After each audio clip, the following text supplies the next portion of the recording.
औज़ुबिल्लाहि मिनश्शैतानिर्रजीम बिस्मिल्लाहिर्रहमानिर्रहीम। अस्सलाम वालेकुम व्यूवर्स। आज का जो हमारा लेसन है वो इंग्लिश ब्रेल की 7th लाइन है। ठीक है, तो इसमें जो पहला साइन है वो है .4। अच्छा, अब मैं .4 के बारे में आपको बता दूं। .4 कहाँ पे इस्तेमाल होगा? इंग्लिश ब्रेल के यानी इंग्लिश रीडिंग करते हुए, हम प्रिंट रीडिंग की बात कर रहा हूँ, साइटेड बुक की।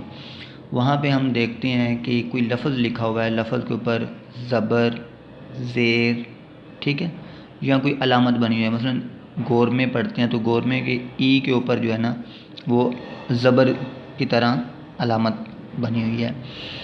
तो अब उस अलामत को, उस ज़बर को, उस ज़ेर को हम एक्सेंट कहते हैं। ठीक है, ACCENT, एक्सेंट साइन। अब उस एक्सेंट साइन को रिप्रेजेंट करने के लिए हम ब्रेल के अंदर, इंग्लिश ब्रेल के अंदर .4 यूज़ करते हैं। .4 यूज़ कैसे होगा? मसलन हम लफ्ज़ लिख रहे हैं तो जिस लफ्ज़ के ऊपर ज़बर ज़ेर आ रही है, ऊपर या नीचे, ऊपर ज़बर नीचे ज़ेर, तो इनमें से जो भी एक्सेंट आया है उसको रिप्रेजेंट करने के लिए हम उस लफ्ज़ से पहले वो जो डिजिट है, मसलन ई है गोरमे का, तो उससे पहले हम .4 लगाएंगे। उसके बाद फिर हम क्या करेंगे? ई लगा देंगे।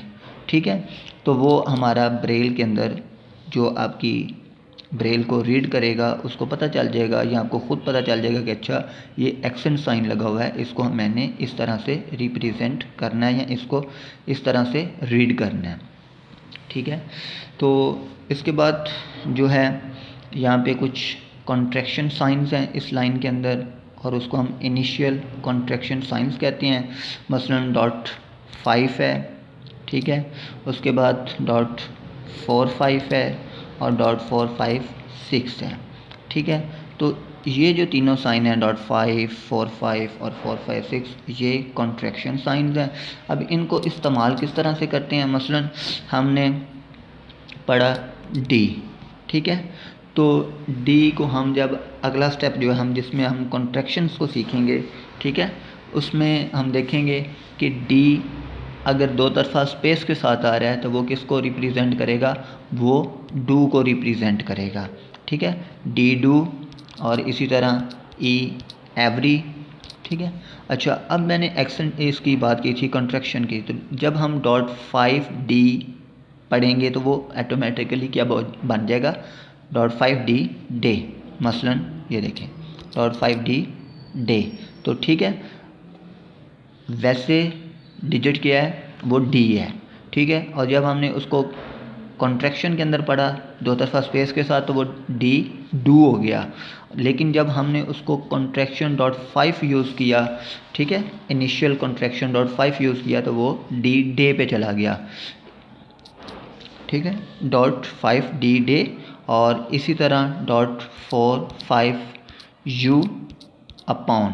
ठीक है, अकेला यू जो अल्फ़ाबेट है वो यू या लफ्ज़ के अंदर आ गया तो वो यू है, दो तरफा स्पेस के साथ यू आया है तो वो अस है, और अगर .45 लिखा हुआ है तो वो अपॉन है। ठीक है, मैं आपको यहाँ पे बताता हूँ .5 अंडर, ठीक है, और इसी तरह .45 अपॉन। ठीक हो गया, तो इस तरह .456 सी कैन नॉट। ठीक है, .456 सी कैन नॉट। तो ये जो चीज़ होगी ये आप किसको रिप्रेजेंट करेगी? कैन नॉट को रिप्रेजेंट करेगी। हमारा नेक्स्ट स्टेप जो होगा वो यही कॉन्ट्रैक्शंस का होगा, तो उसमें आप सीख लेंगे, अभी आप परेशान ना हो। अभी आप इस लाइन को करेंगे। इसमें जो पहला साइन है वो है .4 एक्सेंट साइन है, उसके बाद .5, 45 और 456 हैं। ठीक है, ये तीन साइन जो हैं वो इनिशियल कॉन्ट्रैक्शन के लिए यूज़ होते हैं। उसके बाद जो नेक्स्ट वन है वो है .46, ये इटैलिक साइन है, ITALIC। ALIC, italic sign. अब इटैलिक साइन का इस्तेमाल क्या है, इटैलिक साइन क्यों इस्तेमाल होता है, ठीक है, इसके कुछ पर्पज़ हैं। वो कौन कौन से पर्पज़ हैं? मसलन हमने अब इंग्लिश की बुक पकड़ते हैं, रीडिंग कर रहे हैं, उसमें किसी लफ्ज़ को बोल्ड किया हुआ है, ठीक है, उसको बोल्ड किया हुआ है, तो आपको वो बाकी तहरीर में से क्या होता है, नुमायाँ हो जाता है, ठीक है। और आई थिंक इसको अंडरलाइन करने के लिए भी इस्तेमाल किया जाता है कि ये लफ्ज़ अंडरलाइन किया हुआ है।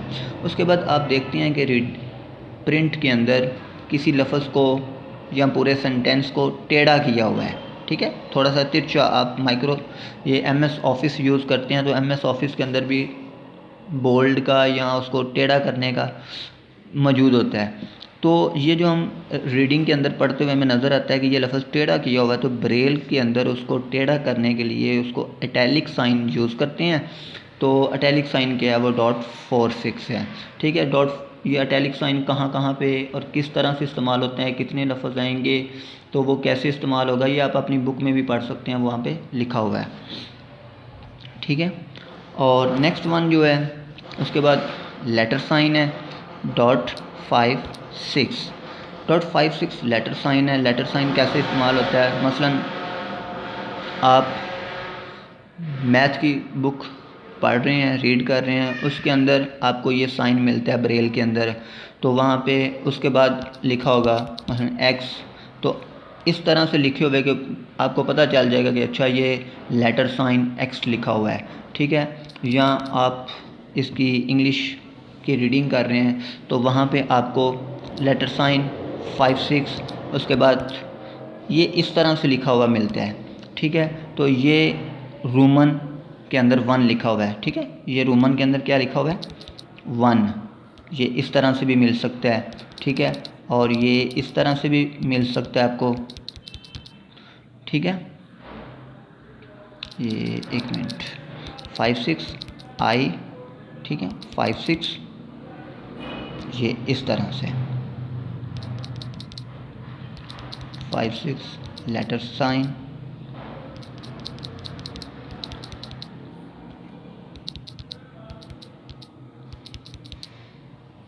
ठीक है, इस तरह से भी मिल सकता है। तो ये जो हमने पढ़ लिया था कि 2 3 5 6, ठीक है, तो ये ब्रैकेट को स्टार्ट कर रहे हैं, और उसके बाद लेटर साइन है 5 6, फिर आगे आई है, ठीक है, फिर आगे 2 3 5 6 है, ठीक है, जो ब्रैकेट को क्लोज कर रहे हैं। तो इस पूरे को हम क्या पढ़ेंगे, जुज़ 1, ठीक है। जुज़ 1 ये इंग्लिश की मशकों के अंदर आएगा, वहाँ पे आपको लिखा होगा, जुज़ नंबर दिया होगा इस तरह से, और अगर खाली इस तरह से लिखा भी हो सकता है आपको, जैसे पहले करके दिखाया है, ठीक है। तो वहाँ पे ये क्या है, ये इस तरह जुज़ 1 भी हो सकता है, ठीक है, जैसा कि आपको नज़र आ रहा है।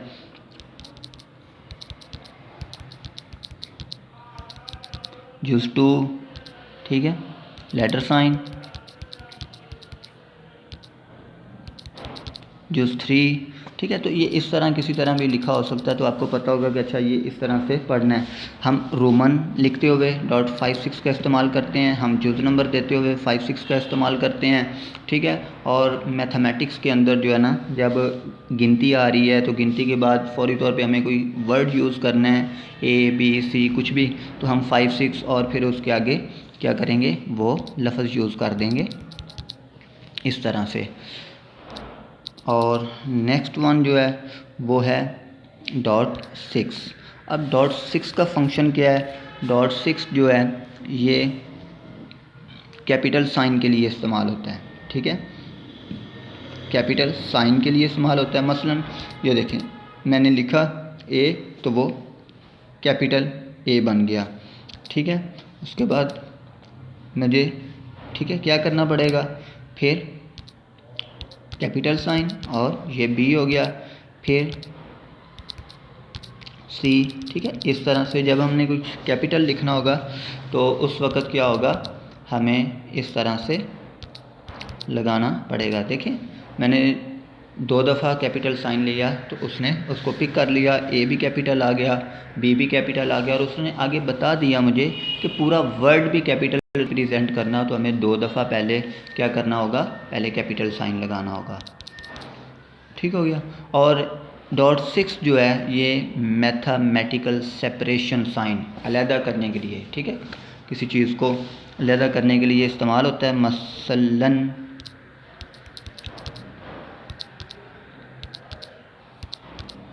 ठीक है, तो ये देखें, ये मैंने 1 लिखा, 1 के बाद .6 लगाया और .6 के बाद .2 लगा दिया कॉमे का, तो ये मैं पढ़ूँगा 1 कॉमा।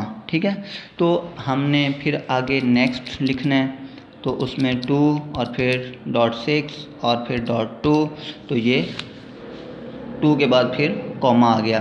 ठीक है, इसको इस तरह से लिख देंगे। तो ये मैथमेटिकल सेपरेशन के लिए इस्तेमाल होता है .6। ठीक है, 2 जगह पे आ गया, एक तो कैपिटल के लिए और दूसरा मैथमेटिकल सेपरेशन के लिए इस्तेमाल होता है। अच्छा, जैसे कि हमने ऊपर पहले बात की थी कि जो कॉन्ट्रैक्शन साइन हैं वो .5, .45, .456, ठीक है, ये हैं इनिशियल कॉन्ट्रैक्शन। इसके बाद जो साइन होते हैं वो हैं फाइनल कॉन्ट्रैक्शन के। ठीक है, ये किसके हैं, .5, 4, 5 और 4, 5, 6, ये हैं फाइनल कॉन्ट्रैक्शन के साइंस। और इसके बाद इनिशियल कॉन्ट्रैक्शन भी होती है, आगाज़ और अख्ताम, शुरू और बाद वाले। तो .46, .56 और .6। ठीक है, तो हम जो नेक्स्ट सीखेंगे वो इन्हीं चीज़ों के बारे में सीखेंगे कि ये कहाँ कहाँ पे इस्तेमाल होंगे, कैसे इस्तेमाल होंगे और ये लफ्ज़ को किस तरह से रिप्रेजेंट करेंगे। हमारा जो नेक्स्ट लेसन होगा वो यही होगा।